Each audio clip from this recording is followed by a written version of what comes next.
आपने ऐसी कभी नहीं पब्लिक देखी होगी जिद्दा एयरपोर्ट में, जैसे पाकिस्तानी एयरपोर्ट से बाहर आते हैं हुजूम इतना बन जाता है, क्या ही बताऊं। हेलो ऑल फ्रेंड, तो कैसे हो? आज मैं जल्दी जल्दी बाल बनवाने आ गया क्योंकि अब्बू जान आ रहे हैं पाकिस्तान से सऊदी अरब। सैलून वाले भाई को बोला ऐसी कटिंग कर जैसे बाबा देखकर खुश हो जाए, और मेरे को ऐसे बिठा दिया जैसे बंदर पहाड़ पर बैठ गया।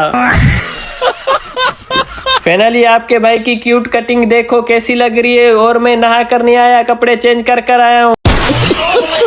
ऐसे तैयार होके बाहर निकला भाई फुल जरांदा, बोलता है तेरे इंतजार में गाड़ी खड़ी हुई है, तू अभी तक क्या कर रहा है? भाई को सॉरी बोलकर बिठा देता हूँ गाड़ी में, और मैं भी गाड़ी में बैठ जाता हूँ क्योंकि जल्दी जल्दी पहुंचना है। जैसे नजदीक नजदीक पहुंचने लगे, और आप ये लाइटिंग देख सकते हो भाई, टूल प्लाजा कितना प्यारा है सऊदी अरब में। जब आप ये टूल क्रॉस करोगे तो आपकी गाड़ी पूरी ट्रेस हो जाएगी, कोई खतरे वाली चीज तो नहीं है। फाइनली एयरपोर्ट पर पहुंच गए थे, और इसका बाहर का आप लोग देख सकते हो कितना खूबसूरत बना हुआ है। गाड़ी पार्किंग पर लगाकर और रवानगी करते हैं अंदर की साइड। भाई आप देख सकते हो अंदर का ये पूरा लुक कैसे खूबसूरत बना हुआ है। अंदर से एयरपोर्ट इतना खाली क्यों है? क्योंकि भाई कोई भी जहाज अभी तक नहीं उतरा किसी भी कंट्री का, इसीलिए खाली है। इस भाई के काम चेक करो, इतना छुप रहा है, मेरे कैमरे से आंख मारेगा क्या?